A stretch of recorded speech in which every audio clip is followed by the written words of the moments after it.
पालिका निवडणुकीचा जोर जो आहे तो वाढीस लागलाय आणि आता उमेदवारांच्या निश्चितीनंतर प्रमुख जे राजकीय पक्ष आहेत ते प्रचाराच्या रणधुमाळीसाठी सज्ज झालेत असं म्हटल्यास ती अतिशयोक्ती होणार नाही। काँग्रेसच्या दृष्टीनं ही पालिकेची निवडणूक अस्तित्वाची आणि प्रतिष्ठेची अशा दोन्ही पद्धतीची आहे आणि माजी आमदार प्रकाश गलगुलवार साहेब आपल्याबरोबर ते आहेत। पालिका निवडणुकीसंदर्भात एकंदरीत त्यांची भूमिका किंवा त्यांचा एक जो आत्मविश्वास आहे तो कशा पद्धतीचा आहे ते आपण जाणून घेणार आहोत। गलगुलवार साहेब स्वागत आपलं। आणि पालिका निवडणुकीचा आपण म्हटलं की जोर वाढीस लागला आहे आणि आपण बघतो की भाजपाने एक मोठी तयारी केलेली आहे। आज काँग्रेसला कशा पद्धतीचा एक आत्मविश्वास आहे? महाराष्ट्रामध्ये कुठेही न झालेली महाविकास आघाडी ही सोलापूरमध्ये झाले हा पहिलं यश मी मानतो की मताची विभागणी होऊ नये म्हणून आम्ही सामंजस्याने हा करार केला आणि प्रत्येक प्रभागामध्ये उमेदवार देण्याचा प्रयत्न केला आणि चांगले तगडे उमेदवार आम्ही दिले। या निवडणुकीमध्ये काँग्रेसला खूप मोठ्या आशा आहेत। पुन्हा एकदा महानगरपालिकेवर काँग्रेसचा झेंडा फडकेल असा मला आत्मविश्वास वाटतो। भाजपाकडून या निवडणुकीत विकासाचाच दावा करण्यात येणार आहे आणि एक बघतो आपण विमानसेवा, IT पार्क आणि समांतर जलवाहिनी अशा प्रकारचे मुद्दे प्रचारात येणार आहेत। खरंच अशा पद्धतीचा सोलापूरचा विकास झाला का? आणि सगळ्यात महत्त्वाचं म्हणजे एक जी त्यांची 5 वर्षाची कारकीर्द होती भाजपची महापालिकेतील त्याच्याबद्दल काय वाटतं?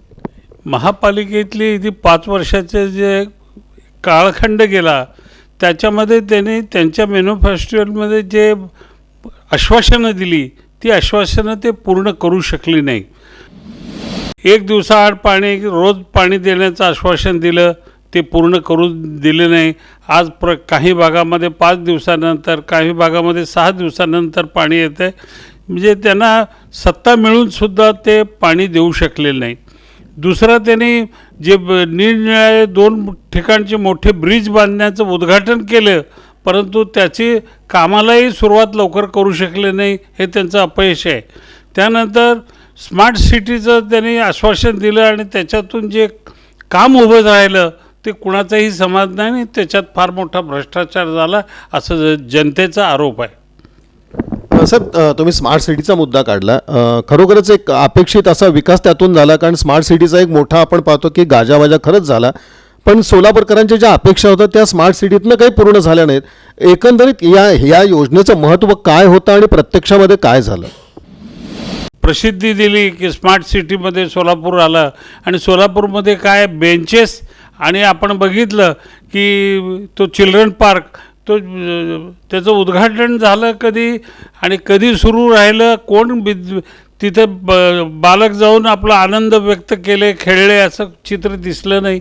आणि आता त्या ह्याच्यातून सुद्धा ते प्रायव्हेटायझेशनमध्ये त्यांच्या लोकांना ती वाटणी झालेली आहे। सब सगळ्यात महत्त्वाचं म्हणजे फार मोठा दावा करण्यात येतो आहे म्हणजे आम्ही सामना अगदी एकतर्फी जिंकू वगैरे अशी एक वल्गना आपण ज्याला म्हणू ती भाजपकडनं केली जाते। हे खरंच काही चित्र असं आहे का की नाही आम्ही एकतर्फीच ही सगळी लढत जिंकू वगैरे अशा पद्धतीचं? असं चित्र असेल तर लोकसभेमध्ये त्यांचा जी मताची टक्केवारी आहे ती झालेली आहे पण नंतरच्या ह्याच्यामध्ये ते कशामुळं जिंकू शकले हे सर्व जनतेला माहिती आहे। जनता आजसुद्धा आम्हाला म्हणते सर तुम्ही खूप चांगलं काम करता, तुमचं आहे पण त्याच्या मशीनकडे तुमचं लक्ष आहे का म्हणून जनतेच्या मनामध्ये ही शंका आहे। आजही मतदान यंत्रावरती आपला विश्वास नाही आहे? माझा नाही, जनतेकडून आम्हाला म्हटलं जातं सर ते बघा त्यांना फिडिंग करून ठेवलेलं आहे, ठराविक याच्यानंतर त्याच्यामध्ये बदल होतं म्हणजे हे लोकांच्या मनामधले शंका आहे। ह्या आमच्यासमोर बोलून दाखवल्यानंतर याच्यामध्ये आम्हालासुद्धा असं वाटतं याच्यात काहीतरी तथ्य असलं पाहिजे, त्याच्याशिवाय जनता असं म्हणत नाही। साहेब आणखीन एक होतं की ज्या वेळेला उमेदवारी अर्ज दाखल करण्याचा शेवटचा दिवस होता त्यावेळेला निवडणूक कार्यालयामध्ये मोठ्या प्रमाणामध्ये गोंधळ उडाला आणि मुदत संपून गेल्यानंतर AB फॉर्म वाटण्याचा जो काही एकंदरीत सगळा प्रकार घडला आणि त्यानंतर मग काँग्रेसकडनं एक आरोप केला गेला की सत्ता तुमच्याकडे आहे त्यामुळं तुम्ही नियमानुसार न बघता नियमाला फाटा देऊन अशा पद्धतीची कामं करून घेत आहेत। नाही, सत्तेचा दुरुपयोग होतोय हे न्यायालयाने सुद्धा स्पष्ट केलं. ईडीने ज्या पद्धतीनं निरनिराळ्या ठिकाणी छापे घातले आणि त्यांना त्रास देण्याचा प्रयत्न केला, न्यायालयाने निर्णय दिलं की तुमचं काम जे काम करायला पाहिजे ते न करता दुसरं तुम्ही काम करायला लागलात, असं न्यायालयाने म्हटलेलं आहे. आणि मी म्हणायची त्याला गरज नाही आहे.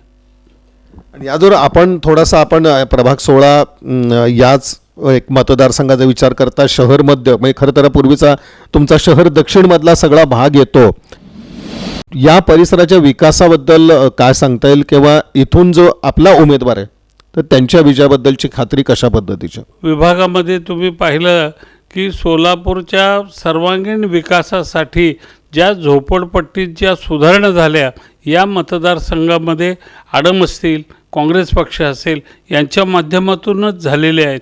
याच्यामध्ये इंडोर स्टेडियम असेल, त्याचबरोबर तुम्ही केलेले नरसिंह सोसायटी असेल, बापूजी सोसायटी असेल, प्रकाश बापूजी सोसायटी असेल, असे सर्व ज्या गरिबांसाठी दलितांसाठी जे समाज मंदिरं, इंडोर स्टेडियम हे उभारलेलं आहे, याच विभागामध्ये उभारलेलं आहे. हे विकासाचे चित्र प्रत्येक विभागामध्ये 2-2 समाज मंदिरं आपल्याला दिसतील की ती समाज मंदिरात समाजासाठी निरनिराळ्या कारणासाठी खेळासाठी असेल, अभ्यासासाठी असेल, छोट्या कार्यक्रम असेल, कमी खर्चामध्ये हे उपलब्ध होतात. हे विकासाचंच एक काम आहे. साहेब, महाविकास आघाडीचा तुम्ही उल्लेख केला, कशा पद्धतीचा एक सुसंवाद आपला महाविकास आघाडी म्हणून या सर्व पक्षांशी आहे आणि या महाविकास आघाडीच्या माध्यमातून कशा प्रकारे यशाची खात्री तुम्हाला वाटते? पहिल्यांदा आम्ही सर्वजण एकत्र बसल्यानंतर याचा विचार केला, निवडून येणारा उमेदवार हा कुठल्याही पक्षाचा असो तिथं त्यांना उमेदवारी दिली पाहिजे आणि संख्या आपली शक्ती किती आहे याचं मूल्यमापन करूनच आपण सीट मागितले पाहिजे. त्या धोरणाप्रमाणे आम्ही एकमत झालं आणि त्याच्यातून आमचं शेअरिंग झालं आणि उत्कृष्टरित्या उमेदवार आम्ही देऊ शकलो. साहेब, राजकारण तुम्ही बरंचसं पाहिलं, म्हणजे सोलापूरचं आता तुमच्यावरती जर एक चांगल्या पद्धतीचं राजकारण तुमच्या काळात सगळं पाहिलेलं आहे आपण, की तुमची विधानसभेची निवडणूक असताना विरोधी पक्षाच्या उमेदवाराशी तुमचे चांगले संबंध होते.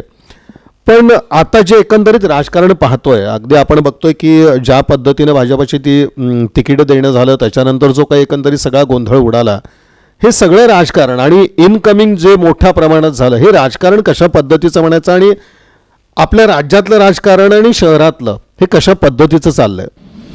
ज्या पद्धतीचं राजकारण झालेलं आहे, मला वाटतं भारतीय जनता पक्ष आणि RSS याचं त्यांनी चिंतन करावं. ज्या दावे करत होते नीतिमत्ताचे, शिस्तीचे, ते सर्व धुळीला मिळाले आणि अशा पद्धतीनं ते जे घोडे दौडत आहेत की ते कुठे सीमाही त्याला हे करू शकले नाहीत.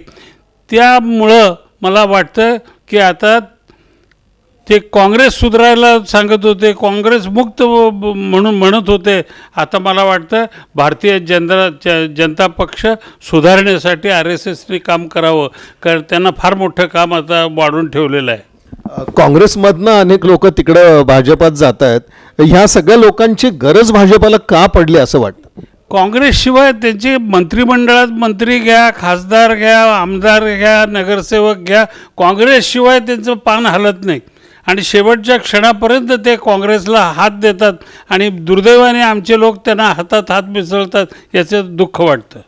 अशा इनकमिंगमुळं सामान्य भाजपाचा कार्यकर्ता तो मात्र बाजूला सारला गेला आहे आणि कुठेतरी जाऊन अन्य पक्षातनं आलेल्या लोकांनाच ती संधी मिळते, असं काही चित्र वाटतं काय?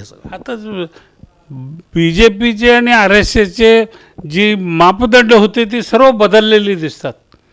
त्यांच्या आता कशाचंच स्वर सुरतूक त्यांना राहिलेलं नाही आहे.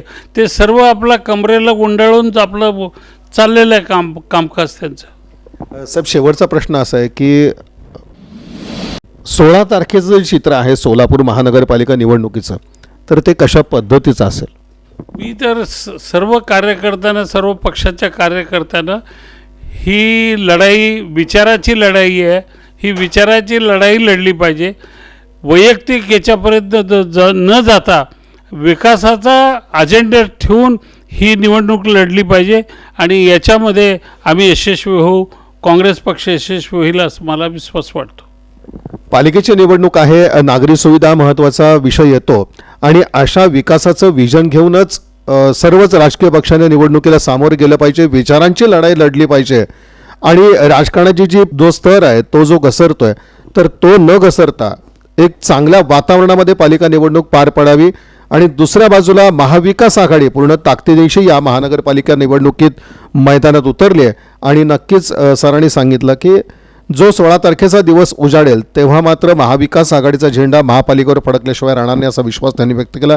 इलगुल्ला साहेबांनी वेळ दिला आणि द न्यूज प्लस या चॅनलशी सविस्तर संवाद साधला. याबद्दल ललुलर सरांचे मनपूर्वक आभार. साहेब धन्यवाद.